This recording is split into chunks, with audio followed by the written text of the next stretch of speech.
Hey, hi everyone, welcome back to Learning Outcome channel.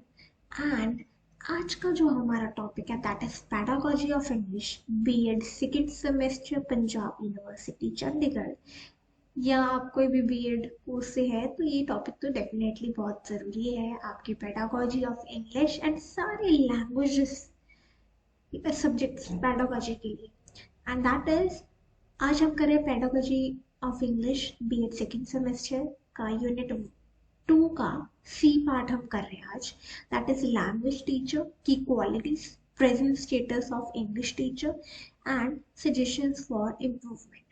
ठीक है, तो आज हम करेंगे कि लैंग्वेज टीचर की क्या क्वालिटीज होनी चाहिए अगर आप पेडागोजी ऑफ इंग्लिश आपने लिया है। ठीक है, तो आप एक इंग्लिश के टीचर हैं, आप एक लैंग्वेज के टीचर हैं, तो आपकी एज ए लैंग्वेज टीचर आपकी क्या क्वालिटीज होनी चाहिए। ठीक है, प्रेजेंट स्टेटस क्या है, आजकल इंग्लिश के जो टीचर्स हैं उनका क्या स्टेटस है आज के टाइम पे इन एजुकेशन में। ठीक है, एंड सजेशंस क्या हो सकती हैं जो लैंग्वेज टीचर को इम्प्रूव कर सकती हैं एज ए टीचर। ठीक है, तो आज हम वो पढ़ने वाले हैं, तो बहुत डिटेल पढ़ेंगे। ठीक है, तो ज़्यादा मुश्किल नहीं होगा, बहुत ही इजी टॉपिक है, बट आपको ये पता होना चाहिए। ठीक है, टीचर टीचर क्या होता है पहले तो वो समझना होगा कि टीचर होता क्या है। टीचर क्या होता है, soul of the school. Teacher जो है ना वो सोल ऑफ द स्कूल है, मतलब जो स्कूल है ना उसकी आत्मा अगर कोई है ना तो वो होती है टीचर। अगर टीचर नहीं होंगे तो बच्चे पढ़ेंगे कैसे, है ना।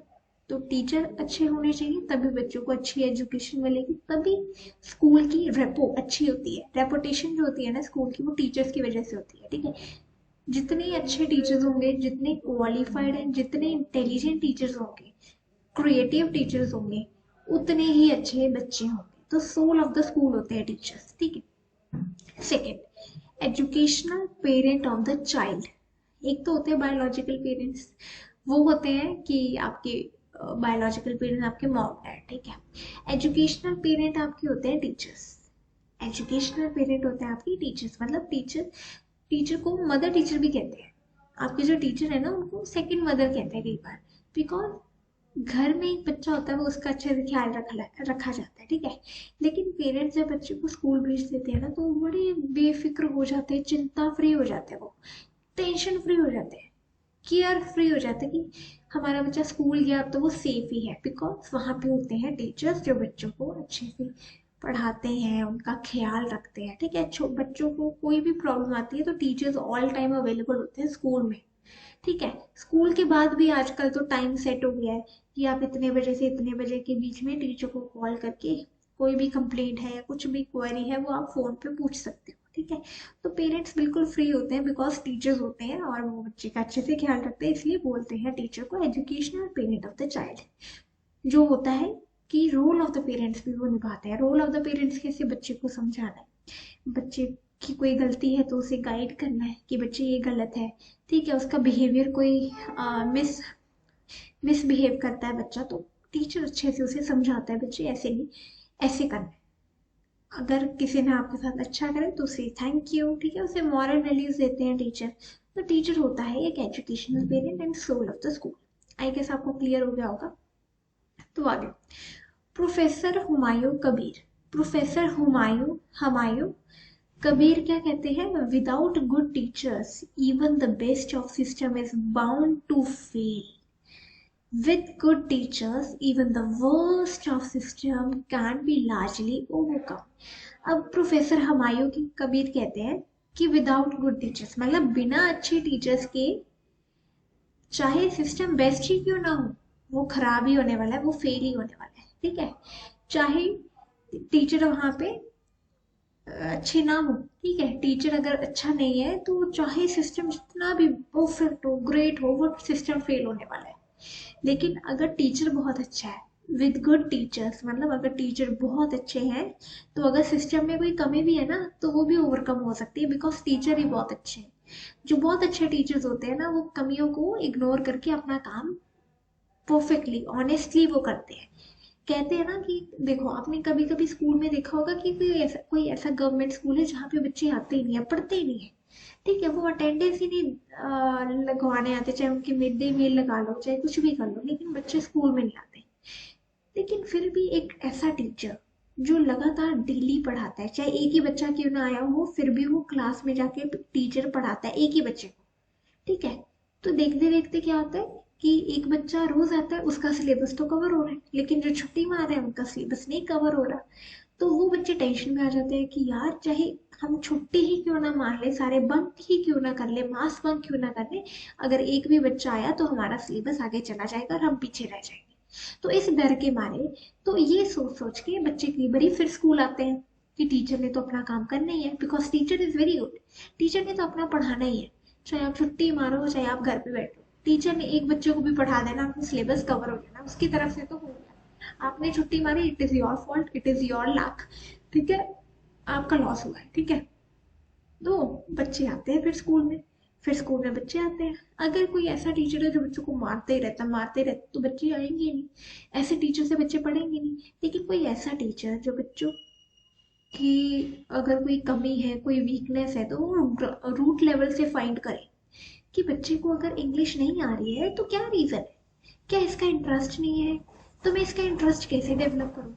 तो जो टीचर एम्पथेटिक है और और बच्चे को समझता है, चाइल्ड साइकोलॉजी की उसे नॉलेज है, तो वो बच्चा अच्छे से अपना काम करेगा, बिकॉज उसने अपने बच्चे को हाईएस्ट मार्क्स लेके देने हैं, ठीक है। तो ऐसे टीचर से बच्चे पढ़ते हैं, बिकॉज अगर सिस्टम जैसा भी हो ना, अगर उसमें कमियां भी है, अगर बच्चे में भी कमियां है ना, तो एक बहुत अच्छा टीचर बच्चे की कमियों को भी निखार देगा और उसे मिटा देगा, ठीक है। तो बच्चे को एक बच्चा ना क्ले की तरह होता है, तो टीचर ने उसे मोल्ड करके उसे अच्छी सी शेप देनी होती है, ताकि वो लाइफ लॉन्ग वो मॉरल वैल्यूज, वो जो शिक्षा है जो टीचर बच्चे को देता है, वो लाइफ लॉन्ग उसके साथ रहे और उसका साथ दे, सही समय आने पर उसे वो उसकी शिक्षा साथ दे, ठीक है। फॉर एग्जाम्पल बच्चा जो बचपन से सीखता है, वो एक दिन जाके कहाँ पे साबित करता है, इंटरव्यू के दिन। इंटरव्यू किसका, जॉब के दिन, जब वो जॉब लेने जा रहा होता है, तब इंटरव्यू में जब वो बैठा होता है, तब उसकी सारी एजुकेशनल क्वालिफिकेशन उसकी जज करी जाती है, उससे क्वेश्चंस करे जाते हैं, तो तब उसकी नॉलेज का टेस्ट होता है। और टीचर ने उस डे के लिए बच्चे को प्रिपेयर करना है, उस डे के लिए प्रिपेयर करना है, not only for job but for life. Life की जितनी भी प्रॉब्लम्स है, बच्चा चाहे फेल ही क्यों ना हो जाए, तो फेलियर को भी कैसे एक्सेप्ट करना है वो टीचर ने सिखाना है। तो एक बहुत अच्छा टीचर एक बुरे सिस्टम को भी हटा के बहुत अच्छे से अपना काम कर सकता है। तो प्रोफेसर हमायूं का यही कहना है, ठीक है। क्वालिटीज, अब बात करते हैं क्वालिटीज की, एक टीचर में क्या क्वालिटी होनी चाहिए। अ गुड स्टूडेंट, एक जो लैंग्वेज टीचर होता है ना, वो एक गुड स्टूडेंट होना चाहिए। गुड स्टूडेंट का मतलब है कि टीचर टीचर ही ना बन करे, हाँ जी मैं तो टीचर हूँ, मुझे सीखने की क्या जरूरत है। उसे एक बच्चा होना चाहिए, ठीक है, बच्चा इन द सेंस उसे क्यूरियोसिटी होनी चाहिए कि मुझे अगर कोई चीज़ नहीं आती तो मैं सीखूं। फॉर एग्जाम्पल अगर लैंग्वेज का टीचर है, तो वो सोचेगा मुझे कंप्यूटर की स्किल्स नहीं आनी चाहिए, मुझे टेक्निकल स्किल की क्या नॉलेज, क्या ज़रूरत है, मुझे नहीं चाहिए। तो आजकल के टाइम पे तो टेक्निकल स्किल्स की बहुत ज़रूरत है, हर टीचर को, हर सब्जेक्ट की टीचर को आनी चाहिए। तो वो टीचर जो सीखने के लिए हमेशा तत्पर है, हमेशा जो रेडी है, हमेशा जो बच्चा बनने के लिए तैयार है कि कोई चीज़ आती है और वो मेरे बेनिफिट के लिए है, और डिमांड ऑफ द सिचुएशन है, डिमांड ऑफ द सिनेरियो है कि आज के टाइम पे इसकी डिमांड है, तो वो टीचर सीखने के लिए तैयार है हमेशा, ठीक है। अगर सिलेबस में कोई चेंजेस आते हैं, फॉर एग्जांपल आईसीएसई बोर्ड में हर 3 साल बाद इंग्लिश का सिलेबस चेंज होता है, हर क्लास का, ठीक है। तो कोई टीचर के मुझे तो पढ़ना ही नहीं है, मैं क्यों बार बार पढ़ता रहूँ।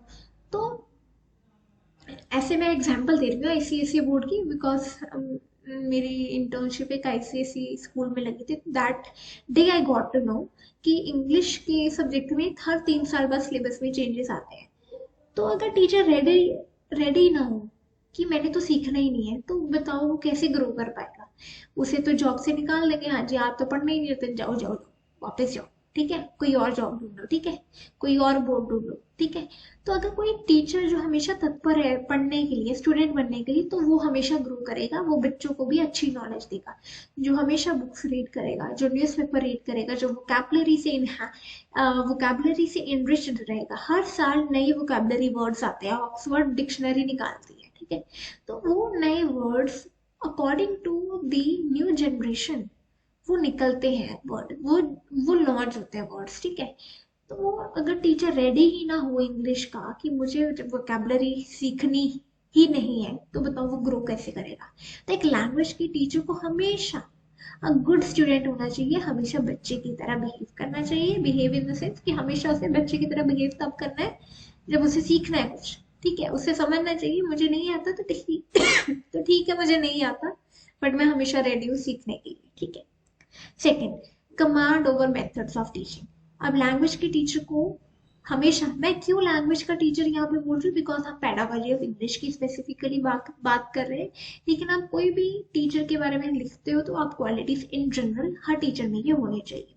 Command over methods of teaching, ठीक है। अगर आप लैंग्वेज के टीचर हैं तो आप जो भी मेथडोलॉजीज अपनी यूज करने वाले टीचिंग के टाइम पे, तो वो आपको पता होनी चाहिए। अगर आपको लेक्चर मेथड यूज करना है तो यू शुड नो कि मुझे कब लेक्चर मेथड यूज करना है, कब मुझे डिस्कशन मेथड यूज करना है, कब मुझे एक्टिविटी मेथड यूज करना है, ठीक है, या कोई और मेथड भी यूज करना है।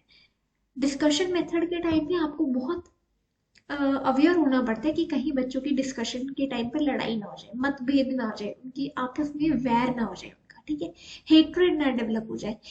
डिबेटिंग भी होती है ना, तो इंग्लिश में डिबेटिंग भी होती है, तो आप बच्चों में वो कैसी स्किल डेवलप कर रहे हो, कौन सी मेथोडोलॉजी आप यूज कर रहे हो, उसके आप माहिर होने चाहिए। ये नहीं कि आपको बच्चे संभालने नहीं आते और आपने यूज कर लिया डिस्कशन मेथड और क्लास में तो क्योस हो जाएगा, क्लास में तो लड़ाइयाँ हो जाएंगी। आपको अगर डिसिप्लिन ही नहीं संभालना आता तो आप बताओ डिस्कशन मेथड आप कैसे यूज कर रहे हो फिर, है ना। तो आपकी टीचिंग मेथोडोलॉजी से जो भी होगी, मेथड्स ऑफ टीचिंग आपको वो अच्छे से आने चाहिए, आपको उसके ऊपर कमांड होनी चाहिए। Command over, third is command over language. Language की टीचर है तो डेफिनेटली लैंग्वेज के ऊपर कमांड होनी चाहिए आपकी।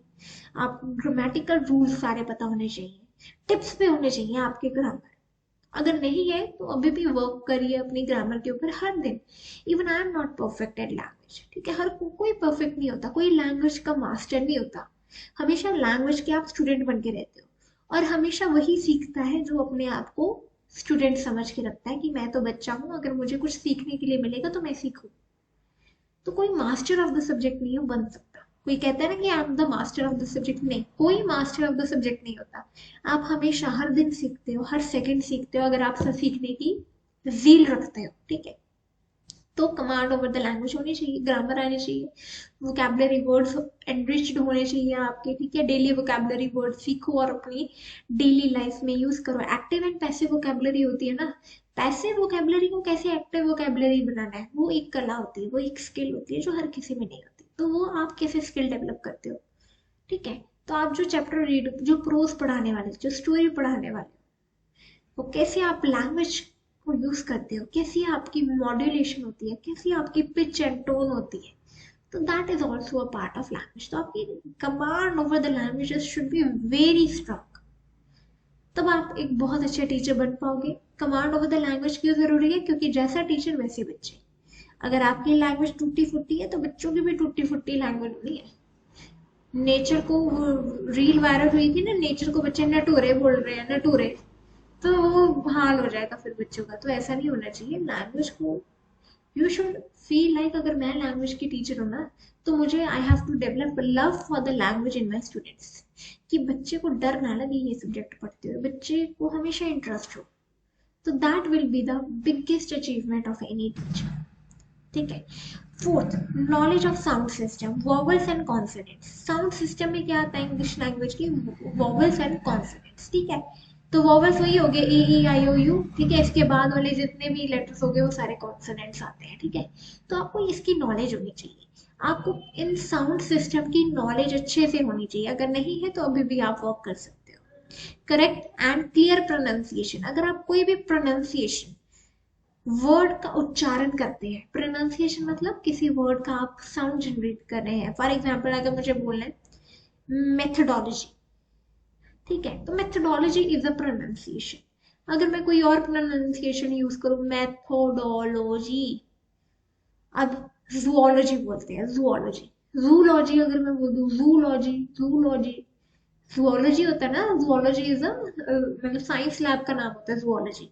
अगर मैं बोलूँ जूलॉजी, मुझे आज भी याद है मैंने अपने कॉलेज में एक बार ही बोला था, एक स्टाफ मेंबर से पूछना था, एक लेडी स्टाफ मेंबर थी हमारे कॉलेज की, मैम जूलॉजी कहाँ पे, जूलॉजी, वो कहती है जूलॉजी, ऐसा तो कोई लैब नहीं है। फिर वो 2 मिनट बाद मेरे पास वापस आई, कहती है अच्छा आप जूलॉजी बोल रहे थे, मैं समझ ही नहीं पाई। तो प्रोनाउंसिएशन का बहुत इम्पैक्ट होता है, आप जैसे प्रोनाउंस करते हो सामने वाले को क्या पता समझ ही ना आए, लेकिन करेक्ट प्रोनाउंसिएशन बहुत इंपॉर्टेंट है। वही बच्चे प्रोनाउंस करेंगे जो आप बोलोगे। नेचर को नटूरे बोलोगे तो नटूरे ही बोलेंगे बच्चे, ठीक है।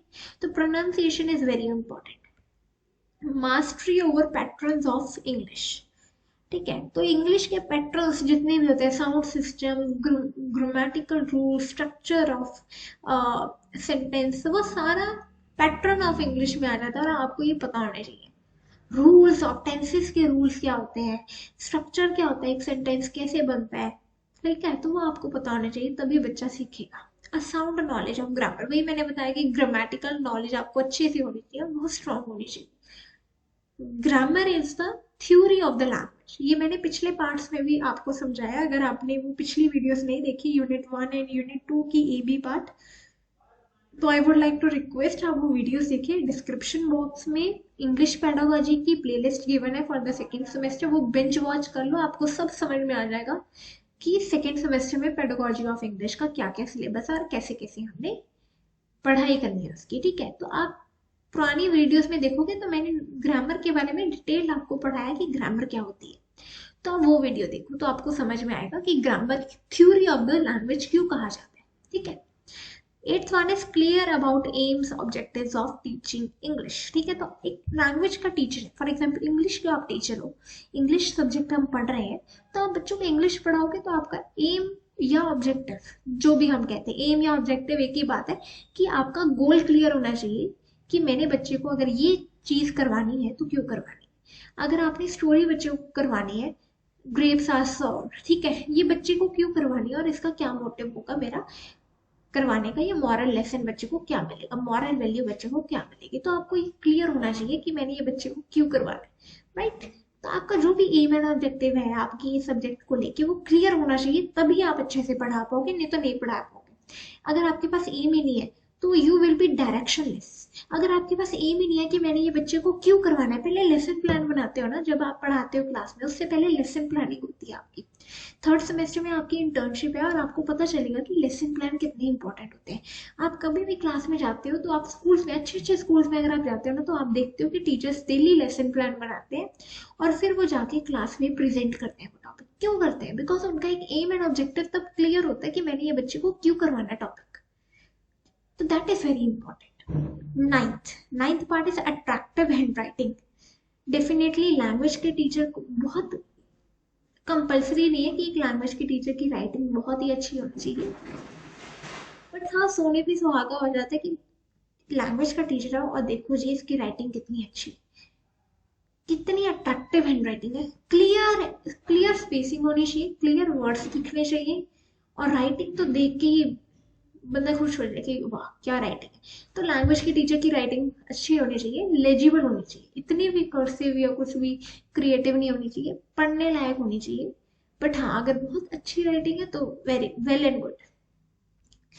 Consider dictionary as a source of information, ये नहीं लैंग्वेज का टीचर खुद गूगल कर रहा है, गूगल पे तो बड़े मीनिंग आते हैं, गूगल पे तो बहुत कुछ आता है, तो गूगल पे विश्वास नहीं करना, गूगल बाबा को पीछे छोड़ो, डिक्शनरी उठाओ। Books is the only source of information, तो डिक्शनरी उठाओ, ठीक है, डिक्शनरी उठाओ, थिसारस उठाओ, ठीक है। तो ये जो होते हैं ये आपके official authentic source of information होने चाहिए एज अ टीचर। ये नहीं टीचर बच्चों को कह रहा है हाँ जी गूगल करके बताना क्या मतलब है इसका, हम सब पढ़े क्या, गूगल कर लो, गूगल कर लो, घर जाके गूगल कर लेना, मुझे खुद नहीं पता तुम गूगल कर लेना। That is not the quality a language teacher should hold, ठीक है। तो लैंग्वेज टीचर को क्या होना चाहिए कि अगर मीनिंग नहीं पता, हाँ जी डिक्शनरी खोलो उसी टाइम क्लास में, चलो बच्चे हम आज क्लास में मीनिंग ढूंढते हैं, एक बच्चे को डिक्शनरी बताई, बच्चे इस बच्चे को बोलो, बच्चे खुद ढूंढना शुरू करेंगे, उन्हें डिक्शनरी का यूज करना आएगा। तो आजकल बच्चों को डिक्शनरी यूज ही नहीं करनी आती, उन्हें ढूंढने ही नहीं आते वर्ड्स, तो इसकी भी ट्रिक्स एंड टेक्निक्स होती है, तो आप जरा यूट्यूब पे देखो कि कैसे होता है, ठीक है। या किसी दिन मैं ही वीडियो बना दूंगी आपकी कि डिक्शनरी कैसे पढ़ते हैं और कैसे यूज करते हैं। तो बच्चों को आजकल नहीं आता है बिकॉज उनको भी गूगल की आदत पड़ी, ऊपर से टीचर भी गूगल कहेगा तो फिर हो गया काम। लैंग्वेज के टीचर को बच्चे को डिक्शनरी पढ़ानी आनी चाहिए, डिक्शनरी यूज करवानी आनी चाहिए, ठीक है, पढ़ानी तो क्या है, यूज करवानी आनी चाहिए, ठीक है। तो that is your authentic source of information. अगर टीचर क्लास में डिक्शनरी यूज करेगा तो बच्चों को भी हैबिट पड़ेगी कि हम भी एक पॉकेट डिक्शनरी लें, कि छोटी सी डिक्शनरी लें और उसमें सारे हम वर्ड्स ढूंढा करें, ठीक है। बच्चों को हैबिट डेवलप करवाओ कि हमने वोकैबुलरी वर्ड्स ढूंढने डेली 5 वर्ड्स और उसको यूज करना है क्लास में with while doing conversation with friends and classmates, ठीक है। तो ऐसे बच्चे की हैबिट डेवलप होती है, ठीक है। अ गुड एक्टर, एक लैंग्वेज का टीचर गुड एक्टर भी होना चाहिए। एक्टर क्यों? बिकॉज जब आप पोम रीड करते हो तो आपकी कैसे वॉइस मॉड्यूलेशन होती है, कैसे आप करेक्टर्स बच्चे को करके दिखाते हो पोम में, है ना, या बच्चे को स्टोरी पढ़ के बता रहे हो तो कैसे आप स्टोरी में कैसे एक्सप्रेशन बनाते हो, कैसे आप जेस्चर यूज करते हो, कैसे वॉइस मॉड्यूलेशन, कैसे टोन पिच आप हाई लो करते हो। तो that is a quality of a actor. तो टीचर को एक आर्टिस्ट होना चाहिए, एक एक्टर होना चाहिए पढ़ाते टाइम, ताकि बच्चे इंगेज्ड रहे, एक्टिव रहे, अटेंटिव रहे आपके पढ़ाते time. Have good sense of humour, ठीक है। तो एक लैंग्वेज की टीचर की अच्छी सेंस ऑफ ह्यूमर भी होनी चाहिए कि अगर बच्चे ने कुछ बोला है तो आप भी थोड़ा हंसी मजाक कर लो क्लास में। ये नहीं कि बच्चे को टोंट मार दो, तुम्हारी तो फैमिली ऐसी है, तुम्हारे तो ये है, तुम्हारा तो फेशियल ऐसा है, तुम्हारा तो फेस फीचर्स ऐसे है, तुम्हारा तो स्किन कलर, नहीं। दिस इज डिग्रेड रिमार्क्स जो नहीं देनी चाहिए, किसी भी टीचर को नहीं देनी चाहिए। गुड सेंस ऑफ ह्यूमर का मतलब है कि हल्का सा हंसी मजाक कर दिया, बच्चों के साथ हंस लिया कभी क्लास में। हमेशा ना मुंह बना के जाते रहना कि बच्चे मुंह बनाए और आप भी बच्चों को देख के मुंह बनाओ, तो दैट इज वेरी रॉन्ग, ठीक है। तो टीचर को थोड़ा सा हंसी मजाक करना चाहिए क्लास में, ताकि बच्चे ना खुश रहे। अगर आप बच्चे को स्माइल भी कर देते हैं तो बच्चे भी आपको स्माइल कर देते हैं, ठीक है। तो लेकिन हाँ, वो एक क्लास में टीचर और स्टूडेंट का डिस्टेंस होना चाहिए, एक वो रिस्पेक्टेबल डिस्टेंस होना चाहिए, इतने भी फ्रेंडली नहीं होना, बट एक respectable distance of a teacher and student बना के रखना चाहिए, ठीक है। और वो गुड सेंस ऑफ ह्यूमर में is also very important. ICT skills, ICT skills वही टेक्निकल स्किल्स आने चाहिए टीचर को, कंप्यूटर वगैरह की नॉलेज होनी चाहिए, ठीक है। फिर आता है knowledge of educational psychology. Educational psychology का मतलब है कि बच्चे की चाइल्ड साइकोलॉजी का पता होना चाहिए। एजुकेशनल साइकोलॉजी का भी मतलब ये होता है कि कैसे जो जो सिलेबस में गिवन है वो कैसे कवर करना है, क्या टाइम पीरियड होना चाहिए, कैसे बच्चों को एक्टिव रखना है क्लास में, कैसे बच्चे को असाइनमेंट देनी है, कौन सा प्रोजेक्ट देना है, बच्चे को कैसे क्रिएटिव बनाना है, बच्चे को इमेजिनेटिव कैसे बनाना है। बच्चा अगर पोइम में इंटरेस्ट लेता है तो बच्चे को पोइट्री आती होगी लिखनी, तो उसकी स्किल कैसे डेवलप करवानी है। तो ये सारी एजुकेशनल साइकोलॉजी होती है कि बच्चे का इंटरेस्ट, मोटिवेशन, सेल्फ एस्टीम, ये सारा बच्चे में सब्जेक्ट के रिगार्डिंग कैसे डेवलप करवाना है, ठीक है। Love for profession, love for profession मतलब अगर आप एक लैंग्वेज के टीचर हैं तो आपको अपने प्रोफेशन के लिए पैशनेट होने चाहिए, आप अपने प्रोफेशन के लिए। ये नहीं कि हाँ पैसे कमाने जा रहे हैं, घर चलाना है, की हालत नहीं है, ठीक है। सबकी घरों की हालत कभी ना कभी लो, अप एंड डाउन आते हैं, ठीक है।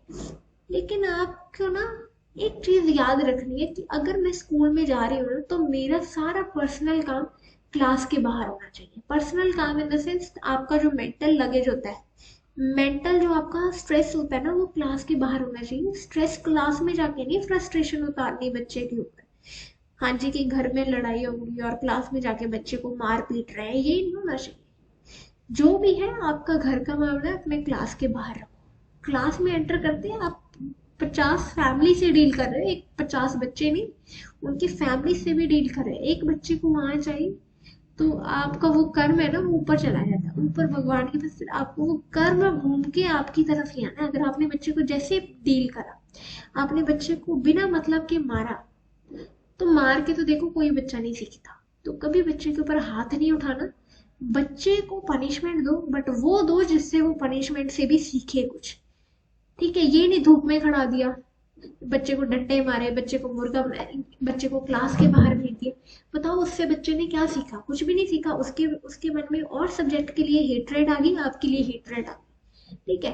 तो love of profession in the sense आप बच्चे को कैसे सेंटर ऑफ द एजुकेशन रखते हो कि अगर मैंने स्कूल में जाना है तो अगर मेरी कलीग से नहीं बनती तो मेरी बच्चों से तो बनती है, मेरे बच्चों के लिए जाना है स्कूल में पढ़ाने।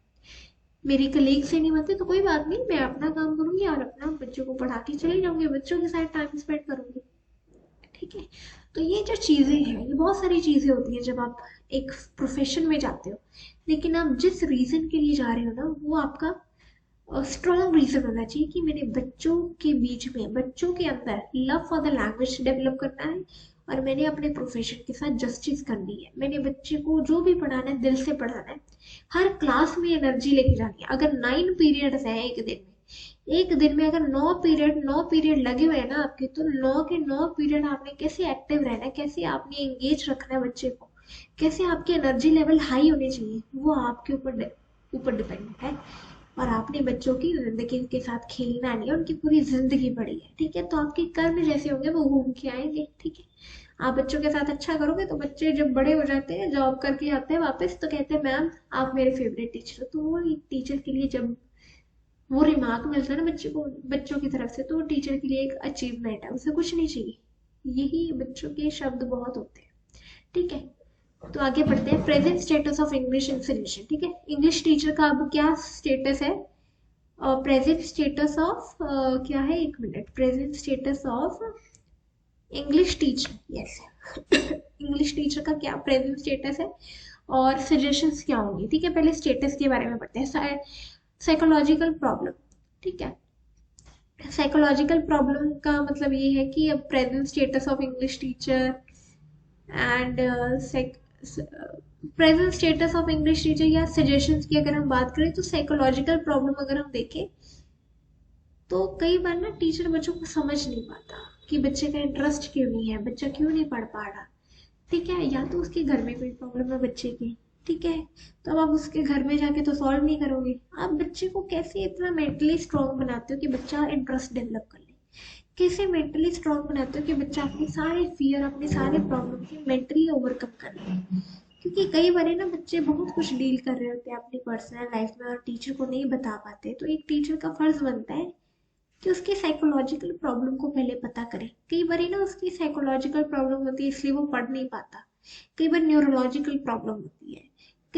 ये जो बच्चे ऑटिज्म वगैरह होते हैं, तो ये क्या होता है, ये न्यूरोलॉजिकल प्रॉब्लम है। ठीक है। और हम समझ लेते हैं कि बच्चा नालायक है, हम लिख के दे देते हैं कई बार कि बच्चा तो कुछ कर नहीं सकता। कैन डू बेटर लिख के दे देते हैं कई बार टीचर।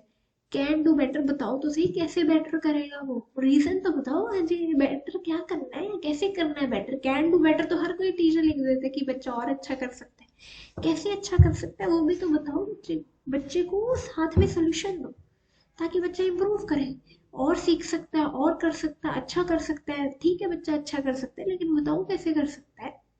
पेरेंट्स को नहीं पता होता कई बार वो टीचर को ही पता होता है और टीचर नहीं बताना होता है।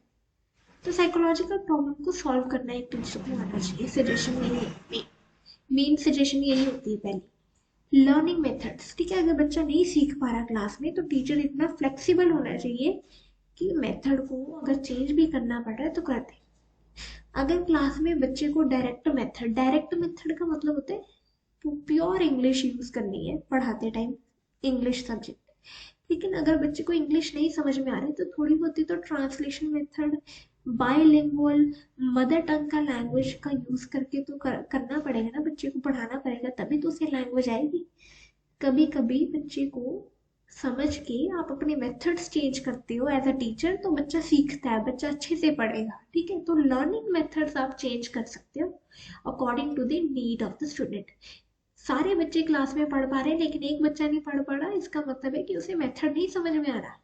तो समझो उसे कैसा मेथड चाहिए, उसे कैसे पढ़ा सकते हो, और उसे वो करके दो। चाहे आप एक्स्ट्रा टाइम लगाओ स्कूल में, चाहे आप अपनी लंच ब्रेक छोड़ो और बच्चे को पढ़ाओ, दैट इज योर प्रॉब्लम। ठीक है। That is your take. आप कैसे बच्चे को इम्प्रूव करते हो, लेकिन बच्चे को इम्प्रूव करना है। ओके। Limited teaching hours. ठीक है। लिमिटेड टीचिंग आवर्स भी होते हैं आजकल स्कूल में, कि आजकल लैंग्वेज सब्जेक्ट को, मतलब कई जगह पे देखा जाता है कि लैंग्वेज सब्जेक्ट को ऐसे ही हल्के में ले लेते हैं कि ये तो पढ़ ही लेंगे बच्चे। बच्चे को ज़्यादा टाइम लगाओ मैथ साइंस में, physics chemistry bio and maths computer science, ये चीज़ों में दो, ताकि बच्चा ये टेक्निकल सब्जेक्ट सीखे। लैंग्वेज तो बच्चा घर पे बैठ के भी सीख लेगा, तो बच्चे को लिमिटेड आवर्स मिलते हैं लैंग्वेज टीचर को। तो ये एक सजेशन है कि लिमिटेड आवर्स नहीं होने चाहिए, ये एक प्रॉब्लम है। ठीक है, तो इसका प्रॉब्लम का सोल्यूशन क्या है कि इसे भी कंपलसरी सब्जेक्ट समझो बाकी सब्जेक्ट्स की तरह, और इसे भी सफिशिएंट टाइम दो जो बाकी सब्जेक्ट्स को मिलता है, ताकि इंग्लिश के सब्जेक्ट को भी उतना टाइम मिले बच्चे को पढ़ाने के लिए। अगर टाइम कम है, सिलेबस इतना ज्यादा, तो टीचर के ऊपर भी तो बर्डन है ना। तो टीचर को सफिशिएंट टाइम दो कि वो भी अपना सिलेबस कंप्लीट कर पाए। Lack of motivation and support, तो कई बार ना लैक ऑफ मोटिवेशन सपोर्ट होती है, तो कई बार पेरेंट्स भी कहते हैं तुम मैथ साइंस लो, ये लैंग्वेज को सीरियसली मत लो, इसमें मास्टर्स वगैरह मत करो, तो क्या कर लोगे इंग्लिश का करके, टीचर बनना है तुमने? नहीं ना, तो तुम आगे कुछ करो, टेक्निकल सब्जेक्ट लो, इंजीनियरिंग करो, सॉफ्टवेयर इंजीनियर बनो, कुछ बनो। तो लैंग्वेज को बड़ा हल्के में ले लेते हैं, मोटिवेशन ही नहीं है कहीं पे बच्चे के लिए, सपोर्ट ही नहीं है। तो बच्चे को सपोर्ट एंड मोटिवेशन आजकल के टाइम पे बहुत जरूरी है, ताकि वो ये सब्जेक्ट को बड़ा सीरियसली ले। ठीक है, तो पेरेंट्स की भी काउंसलिंग होनी चाहिए कि सारे सब्जेक्ट इंपॉर्टेंट है, तो आप किसी सब्जेक्ट के लिए बायस क्रिएट मत करो बच्चे के माइंड में, वरना वो पढ़ेगा नहीं। कंजर्वेटिव प्रिंसिपल्स, तो कंजर्वेटिव प्रिंसिपल यही होते हैं स्कूल्स में कि ये जो आर्ट्स वाले होते हैं ना, ये तो कुछ नहीं करते, साइंस कॉमर्स वाले बड़े टैलेंटेड होते हैं। तो ये एक कंजर्वेटिव प्रिंसिपल है। ह्यूमैनिटीज वाले क्यों नहीं कुछ कर सकते? आप देखो कितने सिविल सर्वेंट्स हैं, आप देखो कितने वो इकोनॉमिस्ट बैठे हुए हैं, ठीक है, एनवायरमेंटलिस्ट बैठे हुए हैं, ये कहाँ से आते हैं? ये सारे ह्यूमैनिटीज की फील्ड में से आते हैं।